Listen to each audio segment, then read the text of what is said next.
You know what it is. That's right. It's time to talk money with your money nerd and financial coach.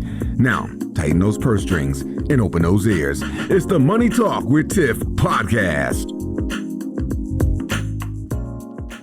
Hey everyone, I am so excited because I have Dr. Michael Thomas on the line. Now, we were just nerding out for like a good 30 minutes before I even hit record because what he studies is just so interesting to me. And he just came out with a book about some of those topics. And so I wanted to have him on the show because I said, oh, we really need to talk about this. So, hey, Dr. Michael, how are you? Yes, for sure. Thank you for coming because what we're talking about today, y'all, he has a book out right now and it's called Black Financial Culture, Building Wealth from the Inside Out. And when I say, as I was skimming through this book, I said, oh, he is preaching and he is on one today. So without further ado, let's just go ahead and jump right in. I want to start with chapter 1. We're going to start from the very beginning. And what caught my eye was because he has quotes at the beginning of each chapter. And in chapter 1, it says, money without wisdom is a liability. Can we just pause and just soak that in for a minute? Money without wisdom is a liability. So, Dr. Thomas, what did you mean when you put that quote in the book? The company that I run, which I provide financial coaching services, things of that nature, is called Modem Solutions. And it stands for money and wisdom. So it's the combination of both words. And it comes from Ecclesiastes 7, 11, and 12, which is my favorite Bible verse on money in the Word of God. And that is money and wisdom can get you almost anything in life, but wisdom is the only thing that can save your life. And so that's always resonated with me for a very long time. And I feel as if we're navigating a culture where many of us tend to believe that if I just have enough money, everything's going to be okay. And unfortunately, for anybody who doesn't get a chance to see what we see, Tiffany, in the work that we do every day, and to have real intimacy with our clients and our lives, we know that that's not the case. And so what I'm getting at here is I'm wanting people to step back a little bit and to maybe place a little less emphasis on the money side of the equation and take whatever you took from the money side and then add that to the wisdom side to start to actually move in a space of discernment and what's really going to bring you value and joy and contentment. Because money in and of itself is not enough, right? And I say this all the time. You secured the bag, but are you whole though, right? And so you find so many people in that space where they secure the bag and they still feel empty. They secure the bag, they're still having issues within their relationships and family, right? You secure the bag, you felt like you would feel better. You felt like you would have arrived. You felt like all these things would have come, right? And then they don't. And then what happens is that we double down and we do more. And then we feel like we're going to have this level of ecstasy and this becoming moment. And that's really not the case at all for most people who kind of climb the mountaintop and realize that there's only more mountains that are left to be climbed, right? So that's really the notion behind that, is how much emphasis are you putting in money? And can money really solve the core of your concerns and issues and problems, which in many instances are internal, just as much as some of the factors that may be external, but we have to be able to address both. I am so glad that you said that because just thinking back in like my clients and people that I've helped, I've seen people make a ton of money and I'm talking about, yeah, a bag. And I'm like, ooh, I wish I was making that much type money. And they still ended up not having anything at the end of the day. And so, And then I've also seen the flip side of that, where it's been people that didn't make a lot of money, but they had more. And it kind of goes back to everything that you just said. If you prioritize making money, it doesn't mean that you have your financial habits and stuff under control too.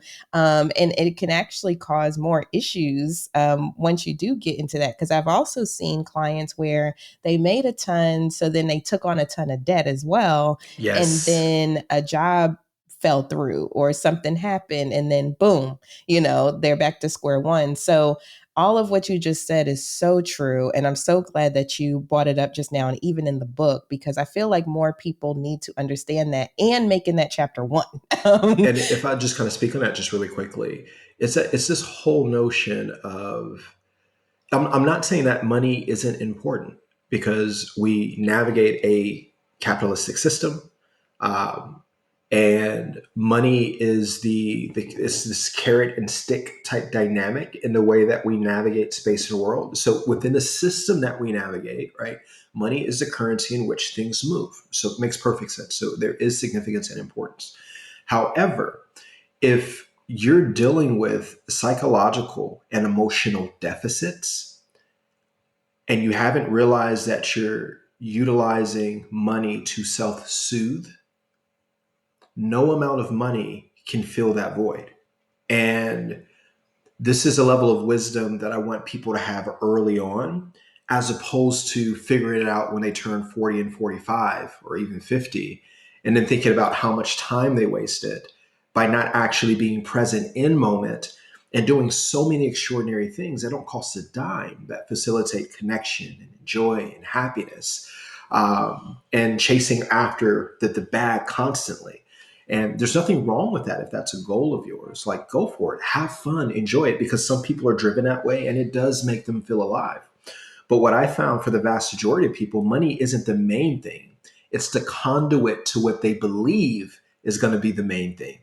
And so it's very important to sit back and unpack what that main thing is for you, and why is it the thing that you need to connect to, right? And is that really authentically what you want or you desire? Is it societal constructs? Is it money scripts? Is it family dynamics? It can be a whole host of things. But what I'm getting at is that this process of fulfillment with money and joy and contentment in life and abundant wealth has to happen from the inside before you can sustainably manifest it on the outside. And that's all I'm saying there. Yes, and you actually just teed up my next point very perfectly, just perfectly. So what I wanted to get at next was actually going into chapter two. And the quote that you put there is, I save because I remember my family's financial struggles during my childhood. And when I read that, I said, oh, he is real loud right now, because I talk about that on the podcast all the time. Like, I became a super saver because I saw what happens when you're a super spender. And so I am scared of being a super spender. And so I went to the complete opposite end of the spectrum just so I don't fall into that same bucket. So let's just stay here kind of and just talk about that a little bit. One of the things that we don't do a good job in culture generally is unpacking the spectrum of saving, spending habits and behaviors and the why behind those. So, for instance, very similar to your point, if somebody sees you and say, "Oh, you're doing an amazing job saving. I wish I could be like you," but in the back of your mind, you're saying, "I wish I could spend more," right? Because if we're similar in that regard, me saving was born out of fear, not out of joy. It was the fear of the lights being cut off. It was the fear of not having heat and having to sleep next to the stove to get warmth. It's the fear of taking a shower and you're having cold water, then you have to boil water to take a bath. It's the fear of staying with another household and not feeling as if you can make a sound because you don't want them to get mad at you. And if they get mad at you, you all may have to leave and go live with somebody else. And now that's even uncomfortable, right? So for me, are my experiences growing up and the way that I internalize them calls for me to have this deep fear. And so my savings behavior and patterns, even though I, I'm, I, that's my jam. Initially, I had to unpack my why.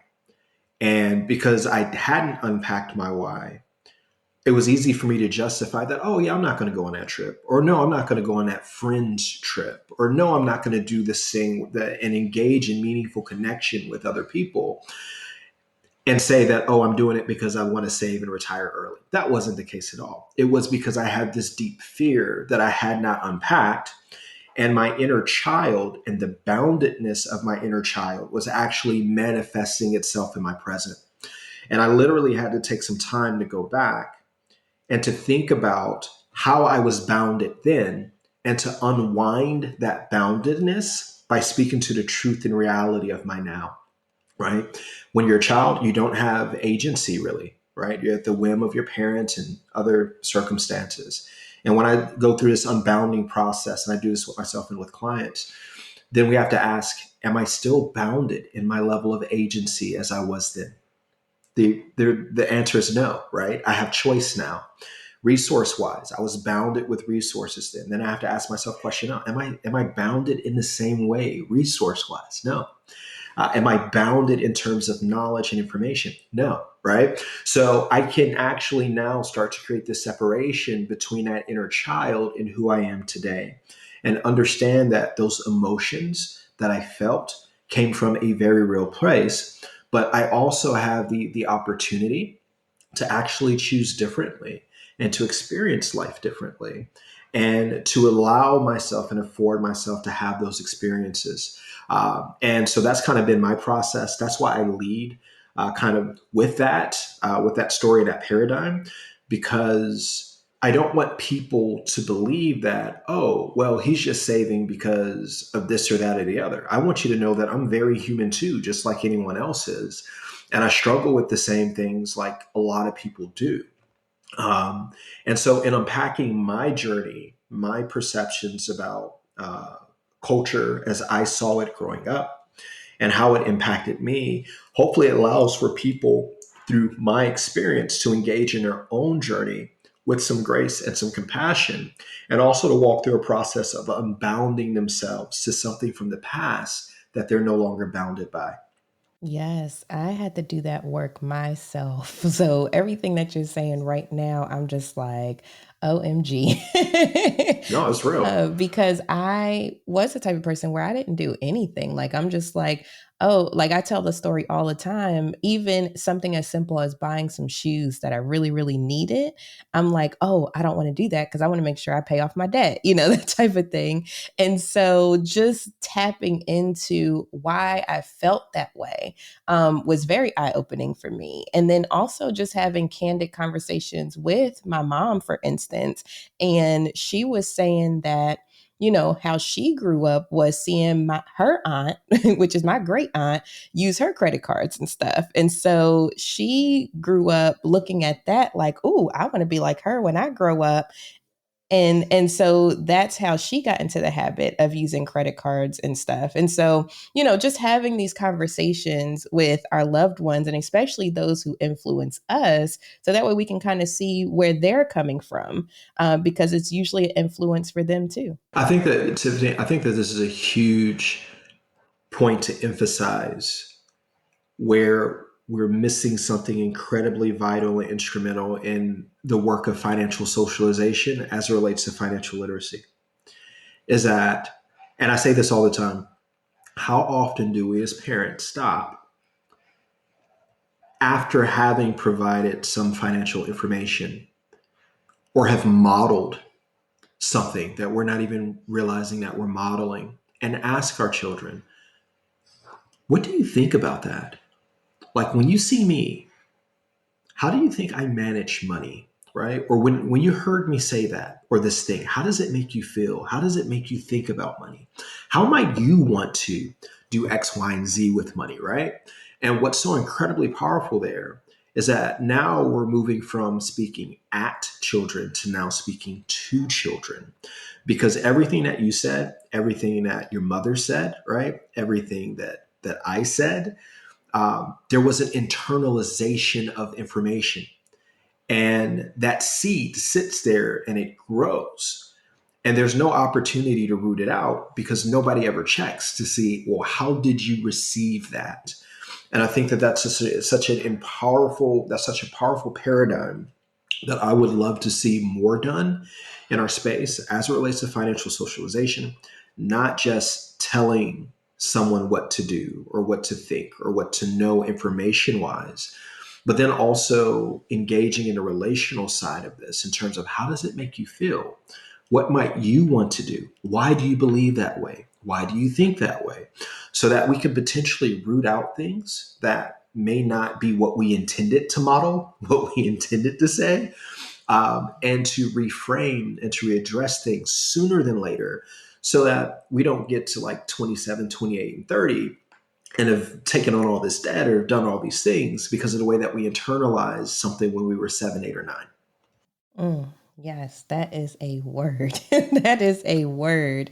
And I just think back to all the things, like even as a parent, right? So, telling my kids, which don't get me wrong, I believe that you should be transparent, but sometimes I'm like, yeah, I don't have it. I don't have that. I don't have that. That's mainly what they hear, even though honestly, I might have it, but it's not something that I want to spend my money on. But I'm not checking in with them to see, okay, how did you perceive that? How do you feel about that? Or how do you think that mommy is making things happen? Like, that type of thing. So I think that is some gold information, just checking in with your kids to see, instead of just preaching at them, because I tell people, actually, I think I just tweeted this a few days ago, and I was like, I'm officially a parent. I said, do you have McDonald's money? Money don't grow on trees.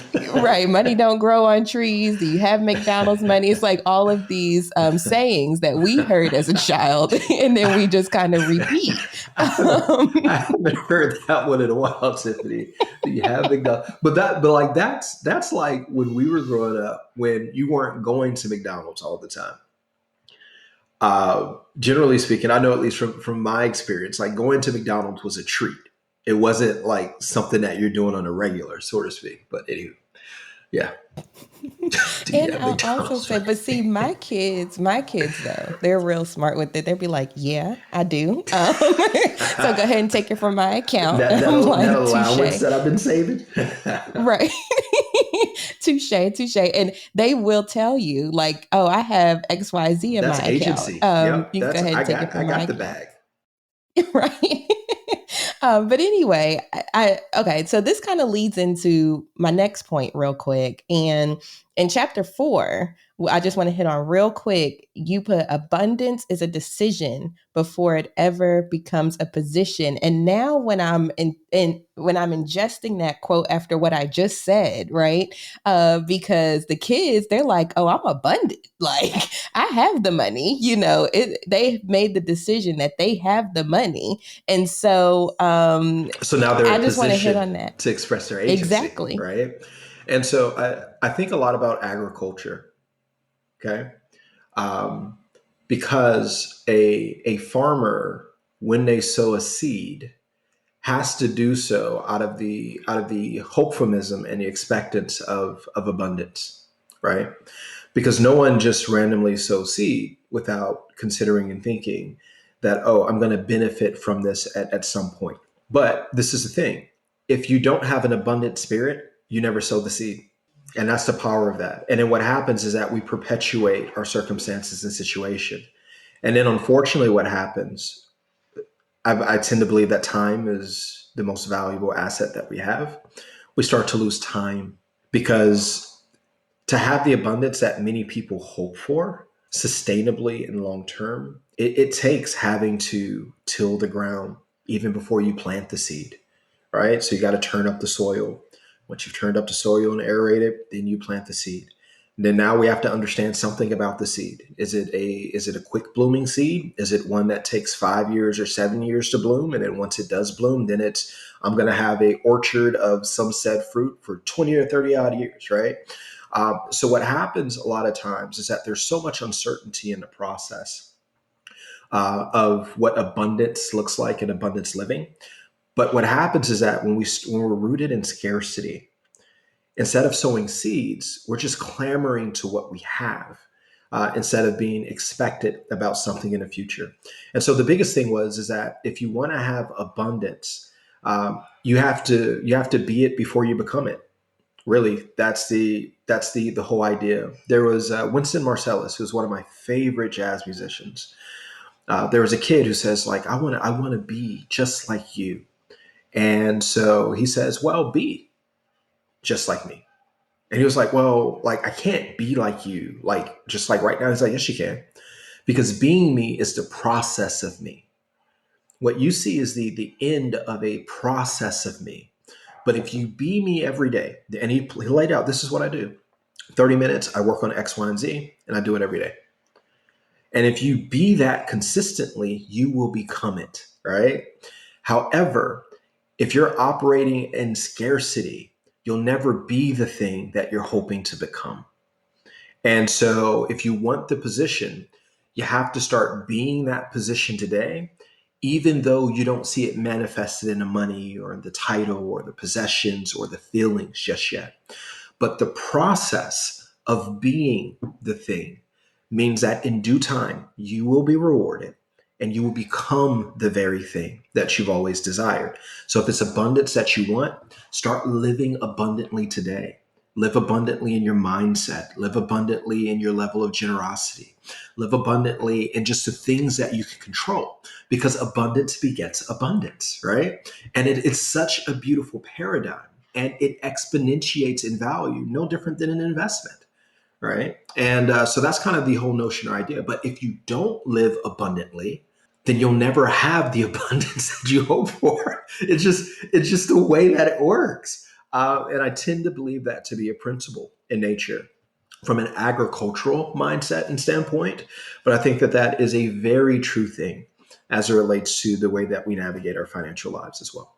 I have been working on, the self-talk and things like that. And so I've been trying to get away from, saying, "Oh, I'm broke," or Yep. "I don't have it right now," Language to matters. It's yes, powerful. yes, it does. So now I try to say it's on its way. It's just on its way. So all of this has been so insightful. Like, I mean, from the chapter one conversation that led into chapter two, which led into chapter four. I know I skipped one, but we kind of hit on it still. I'm not going to give it away. Y'all just need to get the book.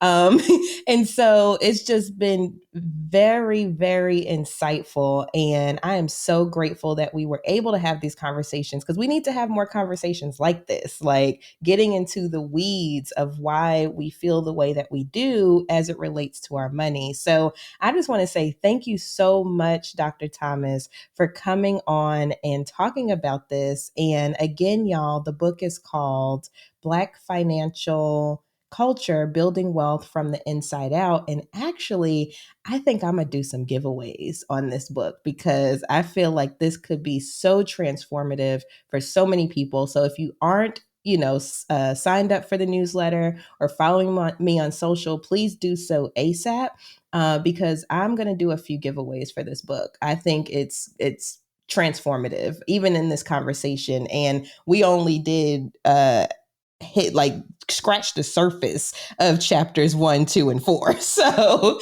I wrote this book to be read in community and not in isolation. The whole point of this is to engage in these narratives around money that are rooted in my experiences, so that it doesn't seem emotionally charged for the individual as they engage with it.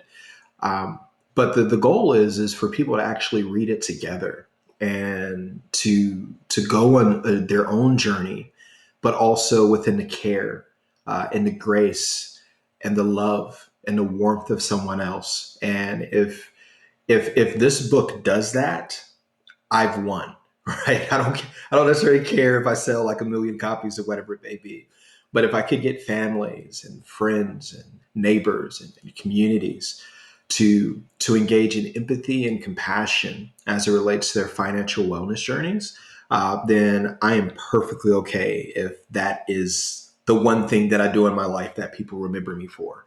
So yeah, I'll stop there. Yeah. So what you're saying is I need to go ahead and set up this book study, huh? Yes, you need to. You need to. So, Dr. Thomas, thank you so much for coming on. If people are interested in just learning more about you, learning more about your services, learning more about the book, where could they find you? Yeah. Yeah. So first you can go to blackfinancialculture.com, and then you can find everything about the book and a lot of great information about me.